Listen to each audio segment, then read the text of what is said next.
Welcome to TLD Talks, where we share insights about key legal and business matters that are impacting SMEs today. Bringing together experts from a range of backgrounds, we'll be tackling the issues that matter to you. I'm Ed Simpson, CEO of the Legal Director, and I'm joined on today's podcast by one of our very experienced client legal directors, Andrew Magowan. And we're going to be having a chat about the increasing focus on sustainability in a business context, and in particular, the implications for SMEs. So hello, Andrew. Welcome to the podcast. Hi there, Ed. Thank you for joining me today. For the benefit of listeners, could I ask you please to introduce yourself and your practice at TLD? Sure. So I'm Andrew. I'm Northern Irish, as the accent is probably already given away. And I've been lucky enough to have been general counsel in a number of different businesses in a number of different industries. So from helicopters in the oil and gas industry to online fashion to fine wine and spirits. I think it's probably I'm the definition of general in the general counsel. But as a result of that, I've loved finding out what makes businesses tick and how to use that with my experience in order to really identify what really matters, what makes a difference, what are the things that need to focus on.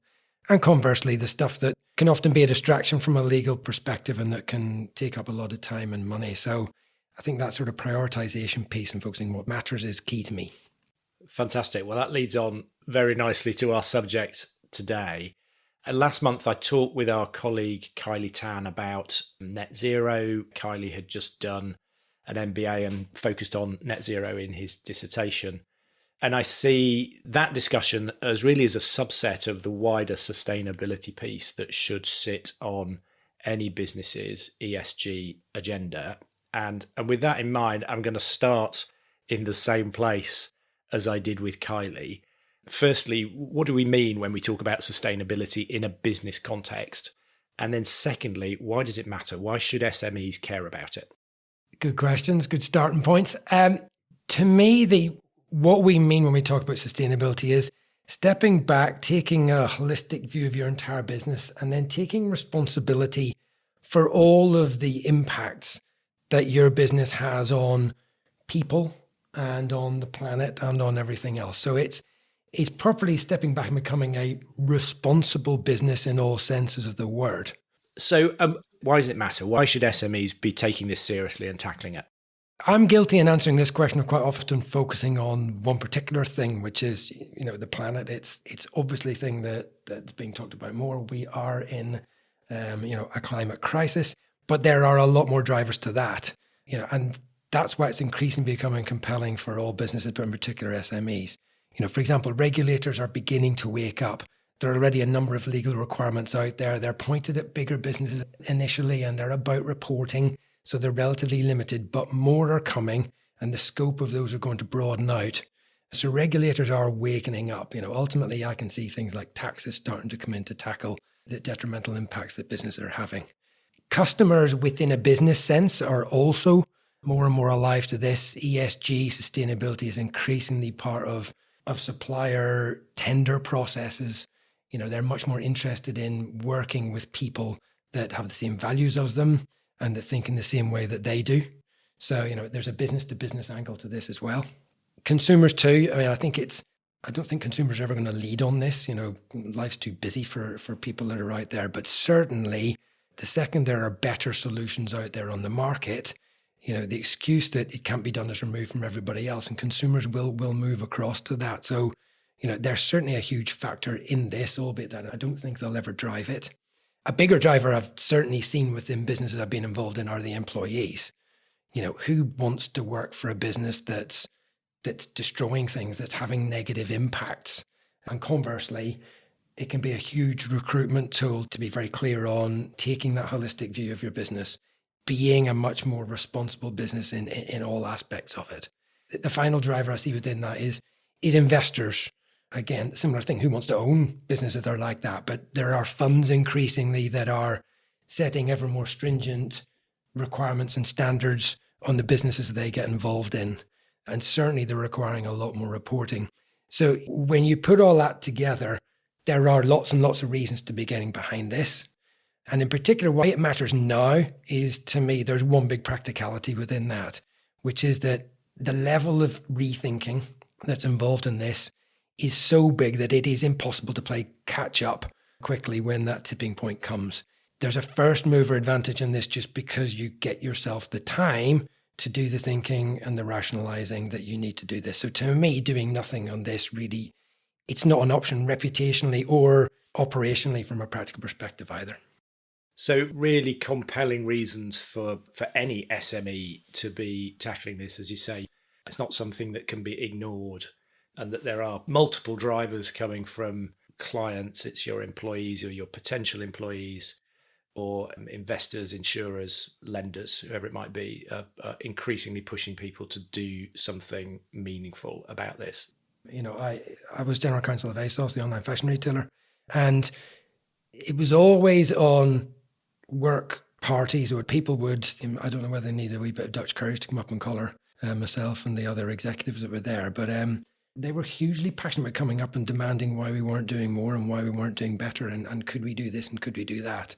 And when you've got to meet the people day in, day out and look them in the eye and answer those questions for them, you know, it's a hugely compelling piece to make you do the level of thinking that's needed for this. Anecdotally, I've heard similar stories from business leaders who have either had those similar conversations with generally their younger employees, but also kind of the flip side of that is the positive side to it is if you have a good story to tell, they're seeing that it's a really positive draw for high quality candidates to come and join their teams and then stay with them. 100%.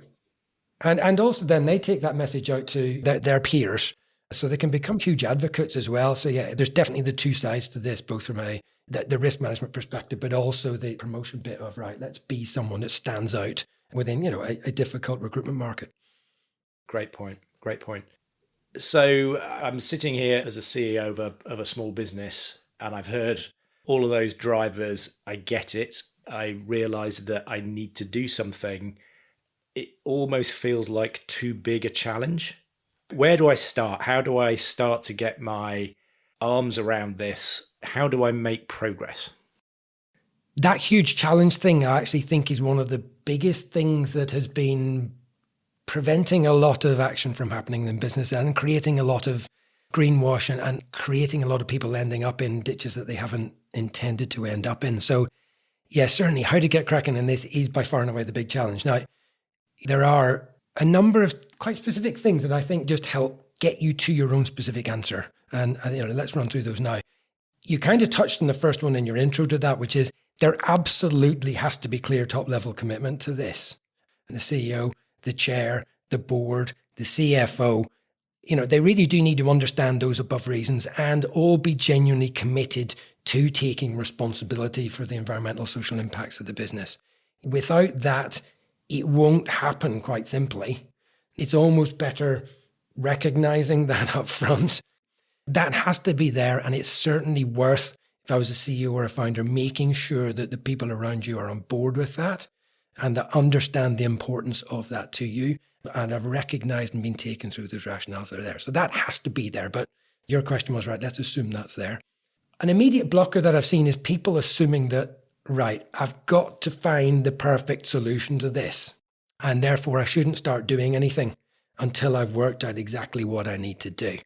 And to me, that's sort of upside down. You know, this is a big, messy challenge. What I believe is that actually consumers, members of the public, customers, the suppliers, everyone kind of understands that. People understand it's big and messy. And as a result of that, that gives you the freedom to go, right, as long as I've committed to it, let's just get out there, get started and learn as we go. Don't wait. The fact you don't know exactly where you're going and you don't know what your answer is doesn't matter. You know the general direction you need to travel on. So get cracking first and foremost, I would say. A big thing is to actually think about it properly.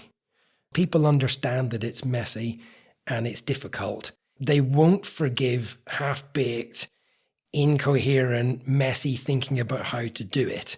Because if you haven't thought it through, it rather suggests that your commitment isn't what you're saying that it is. So, whilst I'm saying you don't need the perfect solution, it's certainly worth standing back and doing that analysis of, right, okay, what are all of the impacts that we could have? But with that thinking, by far and away, the biggest thing you're trying to find out is, right, what are the biggest impacts that my particular business has? So it's a stepping right back, looking at the kind of business that you are and how you work and what you do in the industry that you're in. Because those biggest impacts are how you make the biggest difference first and foremost, and that's realistically what you're looking to do. But more importantly, if you're not tackling these, anything else that you might be doing is going to be seen as greenwashed by someone. It doesn't matter how good they are. You're not tackling what everyone can see as the biggest things that are sitting there right in front of you. You don't have the credibility to back up your commitments here. It has to be a prioritized piece. I would much rather have a business saying, look, we're doing this, this, and this. We're going to focus our time and energies on these 3 big impacts that our business has from a social or an environmental perspective. And that's where you get your credibility from. Such a good point. For me, it sort of links back to the first thing you said there about getting top level buy-in. I was really struck as well by the point you said about you don't have to have a perfect solution. So don't wait until you think you can fix everything, but do have that strategic approach where you understand the impacts that your business is having. And I mean, the scary bit within that is almost the being willing to turn around and go, I'm not focusing on these other things, even though it's exactly what you would do with any other challenge within your business. There's almost a reluctance to turn around and go, look, this topic over here is hugely important, but in the context of our business, it's not actually very big for us. So no, we're not going to be distracted from these bigger tasks. And say to me, that is exactly the kind of thinking that would be applied to any other project or challenge that a business is trying to do. But there's an unwillingness within ESG sustainability sometimes to turn around and just go, look, this is important, but this isn't that important for us. I absolutely get what you're saying, that actually the way to look at this is you're assessing risk effectively, aren't you? Commercial risk, which if you're looking at any aspect of your business, that's what your board, your senior leadership team are doing all of the time. Why do you think it is that people might get sort of distracted by the thought that somebody might criticize them? Is that it? I think that's certainly part of it. There are lots of topics that fall underneath this banner. So there are lots of things that you could do and that people will be focusing on. So, there will be lots of people championing all the elements that are there. People, I think, are aware that, anyone could come at me on any of these topics. Because they're important, you almost do feel like you want to have a substantive answer to them of, right, I'm doing this. But actually, I think the better answer of, I'm not doing this because this is the biggest difference I can make. Approach this like another problem. I'd be taking the big steps forward first and foremost and be focusing on those. Okay, so we've got alignment at board level. We've got that top level commitment. We've developed a strategic plan. We've understood our impacts and we've decided what our biggest impacts are and how we're going to focus on those. What next? How do you get traction and how do you get progress and how do you demonstrate that? The 2 aspects of that to me would be, right, let's look at, okay, what's our strategy and our action plan on the one hand, and then what goals are we shooting for? There are plenty of companies that they've latched on to net zero, but there's 2 ways you can come at it. You can sit there and go, right, I'll look at what I think we can legitimately do with my understanding of what's out there. And I'll set a net zero target of 2040, 2050, because I feel I can achieve that. Or the other way to do it is to sit there and look at, well, what goal is actually needed to achieve the outcome that we want to have, which is to have a sustainable, viable future for all of us. I'm much more in favor of that latter bit. To me, there's no point agreeing to put your house fire out several hours after it's burned to the ground. I'd much rather aim for what is needed, even if it seems ridiculously ambitious, not least because that's what will get you as far as you possibly can towards what's required. Do you see a goal as something that you must hit, and therefore you have to have ultimate confidence that you can do it before you'll set it? Or is the goal, this is where we feel like we need to get to? I think for this topic, and because of the level of effectively rethinking it needs, I think you have to pick the one that is the big hairy one of this is where we need to get to, especially as there's a ton of innovation going on in this area at the minute. There's lots of new thinking, there's lots of new technology. Now, in terms of getting into a bit more of the specifics of, right, how do you set your strategy and your action plan? The biggest thing that I've focused on in the businesses I've been in and when I'm talking to people about this is, right, you've got to root it in who you are and what you do. the exact kind of business that you are, what your values are, what you're about, basically, rather than something that's just sort of generic or plucked out, well, that looks like a good thing and we'll do that, but has no connection whatsoever to what you do and where you are. If you're doing something that's deeply connected to the kind of business that you are and how you've built it, that's what gives you the strongest, most compelling story to help bring all of your stakeholders along. And whilst it's not just about story, you need to bring everybody with you. And when it's rooted in who you are, that's so much more compelling and has therefore gained so much more traction than without it. It's also, though, how you will make the biggest difference if you're connecting it back to who we are and what we do and the kind of business that we are. Those are where your levers are. That's really what you're fundamentally about. Let's use the business we're in, Ed, as a law firm, when I stand back and look at it, the biggest lever it has to me is it's got connections to thousands of businesses that it can influence. A law firm is fundamentally an influencing vehicle, and it's got the opportunity to influence lots of people. If you're to sit there and go, what's the biggest impact it can have? It's influencing all of those businesses that it's connected to in order to help them do that kind of thinking. If you're doing something that's got no connection to your business, it just looks opportunistic rather than genuine. It again suggests you're not that committed to where you are and that you haven't done that thinking that's there. So presumably, having done all the things that we've talked about, there's going to be a requirement for measurement and reporting. And certainly I know that this is something that investors will regularly do, is ask for reports on progress. What do we need to be measuring? What do we need to be reporting on?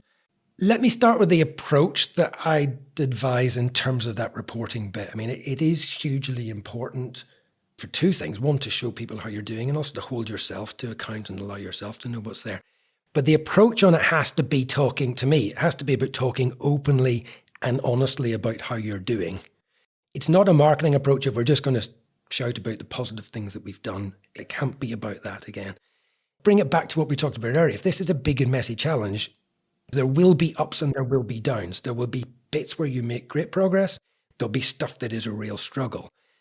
But you have to show the entirety of that, to be honest with people on that, to help them understand where you are, to help you understand where you are and dig into what's there, and to help show again that you're thinking about this and you're committed to it. If an answer is, oh, it's all sunny and positive, when everyone knows it's big and difficult, they're going to go, well, there's something not right there. Now, again, that's quite difficult because you're requiring businesses that are used to coming out and singing their own praises and wanting to present everything positively. You're asking them to embrace, right, be honest about the challenges that you're facing. And if I use Berry Brothers and Rudd, where I've worked before, we were honest in coming out and going, look, glass bottles are the problem and there's no immediate solution here. But, you have to be saying that. If you're trying to pretend it's otherwise, you sort of shoot yourself in the foot. So I think that approach is probably the biggest thing that gets there. Now, alongside that, there are definitely things that can help. And whilst it's easy to be quite critical about some of the regulation that's there in reporting at the minute, I actually do think that starting to make people report on stuff, however imperfect that reporting obligation might be, whether that's modern slavery, whether that's gender pay reporting, whether that's carbon footprint reporting, just the act of having to go off and prepare a report and do something kickstarts a lot of what's there. Starting to report on those topics makes a big difference. The one thing I would warn against is, and you see this increasingly in the CO2 field, is make sure that the data in the report you're using, you know what you're using it for, and you don't need to chase it any deeper than you need to, if that makes sense. If you look at the CO2 footprint of a business, for example, you need to understand where the biggest areas are, but does it matter if this number is 53 or 48 or 44 or 62? No, all of those are big numbers, so you need to be looking at that area. There'll be a lot of people who will come along and go, I'll help you calculate this to the exact depth of detail. Make sure you're only doing that calculation to that depth of detail when you absolutely need that depth of detail, if that makes sense. And frankly, at the start, a lot of what you just need is very top level ideas of, right, this is big, that's middle sized, these things are tiny. So yeah, there's a need to just keep stepping back and going, is what I'm reporting helping me do what I need to do, to understand what I need to understand in order to decide what I want to do? If it is, that's grand. And then you just keep asking, right, what other data would I need? And you fold that in at the point in time you need it. But don't get caught up with, I must have the exact answer to this and that, because you can spend an awful lot of time digging down in the numbers again and again and again and again. So I know, Andrew, that this is a subject that's very close to your heart, and that in businesses you've worked with in the past, sustainability projects are ones that you have championed and run. Why do you think the general counsel is in a good position within a business to help here? People might look at this and say, well, it's not a legal issue, is it? Why is the general counsel getting interested in it? General counsel to me is hugely valuable in this. And I ended up being involved in these areas in this thing. To me, it was a natural corollary of what I was there for. As a general counsel, I saw myself as being, right, it's horizon scanning at its broadest and its deepest. I'm looking for the areas of risk that as a business we might have that might come along and bite us, but that we're not currently focusing on enough. And generally, they're off to the left of where the operational stuff is or whatever. To me, therefore, this was just a natural corollary of what I was there to do, because when I stood back and looked at it, I went, these are the biggest risks and the biggest things that we are not thinking about enough. So, at one level, it's risk identification and mitigation. And lawyers are very used to being deeply involved in that, of not even overseeing those functions. To me, that's why I think general counsel should be right in the middle of this. But as I started to get involved in that, I also found there were a couple of things that I hadn't appreciated where a general counsel could be particularly valuable. The first is, I suppose, the way lawyers are trained to think. They're trained to think logically and dispassionately, step back, assess situations, understand what matters and what doesn't. And that is a bit like we talked about earlier in some of those key steps.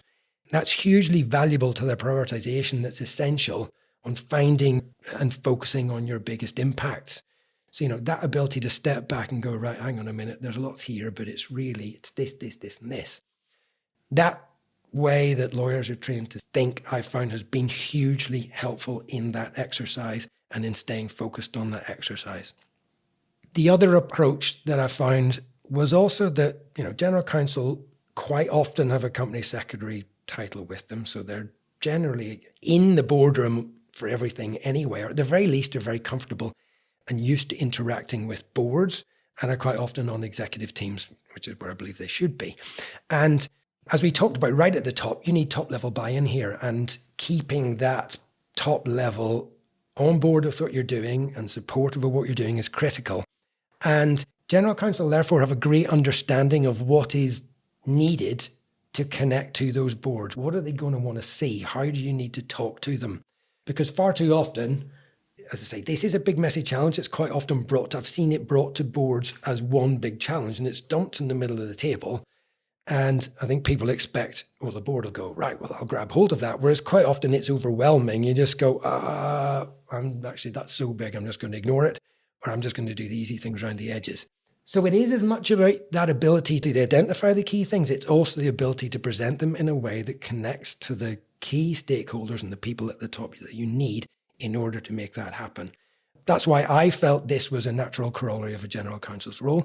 And it's why I think the GC should be, or the senior legal person in any business should be right in the middle of steering this, driving this, making this happen, and should be putting their hands up and go, right, I will take responsibility for this, and they should be wanting to drive it because there is tons they can add on this. I absolutely get that. As the discussion we've had, it's clear that this is a challenge and a risk to business, and risk management generally sits in the general counsel's purview. So absolutely, they should be helping those businesses to get their hands around the issue and working out what it is that can be done and then driving those actions. One other angle that you've just prompted with me there is actually, again, general counsel about their job is influencing internally. You have relationships with every part of the organization. There's actually very few functions that do. Finance, HR, that's it. But again, you need to influence and work with all of those areas in no different a way you would to trying to fix any other risk challenges out there, whether that's an IP matter or a big commercial issue. So again, it's right in their wheelhouse of, right, how do you influence the organization? If I'm interested in finding out more, are there any particular websites or organizations that you recommend? Where are the relevant resources if somebody wants to know more about this? I'll answer that at two different levels. At the first level, let's just say staying on top of what is going on. There's a couple of really good emails that I will take from newspapers. So the Sustainable Views, which comes from the Financial Times, is very good at, just setting out, here are all of the macro regulatory bigger movements that are going on out there. The Guardian does a great weekly summary on this issue as well, just pulling out, again, all of the stories of that week. Things like that are great for just staying on top of what's happening. And I would always look for, there'll be an industry one in every industry that's there. Keep an eye on just the general things that are going on day to day, just to help keep fueling that fire in your head of, right, I need to stay thinking about this. The biggest thing at a bigger level of, right, what am I going to do and how do I tackle it, and to help prompt the thinking within the environment of the specific business that I've been in, has been the B Corp impact assessment. That's separate from, B Corps. I think they're great. But where the impact assessment is good is you can use that whether you want to become a B Corp or not. It's open to everyone that's there. What's great about it is it forces you to think about pretty much everything that could be relevant to your business. Without it, you can probably come up with the biggest things you need to be at least having mulling over. But it's a great way of forcing you to go over all of the angles and to decide, actually, is that something that I feel I want to incorporate in there? It's not that difficult to fill in, and even just a cursory fly through it and throwing in estimated numbers and responses to this, I'd say is a hugely useful 1 to 2 hours of any CEO, any senior executive's time to just sit down with your specific business and think, right, hang on, is this relevant? Do I want to do that? What do I think about this? What do I think about that? I say, even if you just stop there and go, that's all I want to use it for, that would be a hugely valuable thing for anyone to do. It might then prompt other people to go on and go, right, we want to become B Corps, which is great. But that impact assessment, I think, is valuable to anybody, wherever their commitment is, just to help drive that thinking. Great place to start. Great place to start. Bringing the conversation to an end, we've talked about the stick here, which is being driven by, potentially by regulators, customers, employees to do something about this, and thinking of it from a sort of a risk assessment, risk mitigation point of view. But I think the other interesting thing that's come out of the conversation that sometimes gets lost is that, yes, this is a big, messy challenge, as you said. It's going to take time, effort, resource. Some people might see it as a distraction, but there are real practical benefits of addressing this, whether it's, if we don't, we're going to get left behind. We've talked about the positive impact that this can have on recruitment and retention of employees, especially amongst the sort of younger demographics. And at the end of the day, look, it's a good story. It's a really positive message. If you're doing it right and in a genuine way, there's a fantastic message that you can tell about your purpose and your mission. And we talked earlier about how your potentially customers, but certainly your employees, can become advocates for you and spread that message. So lots of great reasons to be doing this, both from a risk mitigation, but also from the positive impact that it can have on your business. Andrew, it's been a fantastic conversation. I really enjoyed it. We could go on for hours, I'm sure. We always like to end our conversations with 3 top tips. So 3 key takeaways for anybody that's listened to this and thought, yeah, I get it. What would be your 3 key messages you'd want somebody to take away from this? Number 1, step back and just think about the kind of business that you are, what you do, what you stand for, and the impacts that your business has from an environmental and social perspective. Number 2 would be focus on the biggest impacts that you find within that thinking. That is where your credibility comes from. But more importantly, that is where you will make the biggest difference that you can. And then the third one is that bit of have the confidence come out and talk openly and honestly about this. Yes, the positive steps that you're making, but also the difficulties that are out there, to show people that you are committed to this, that you are doing the thinking in this. But also that talking about it is what helps just keep the gears in your own brain turning. So those would be my 3 things. Thank you, Andrew. Great conversation. That brings us to the end of the podcast. Thank you for listening. If you enjoyed our discussion today, you can subscribe to our monthly TLD talks covering a wide range of legal and management topics. You'll find details on our website, www.thelegaldirector.co.uk.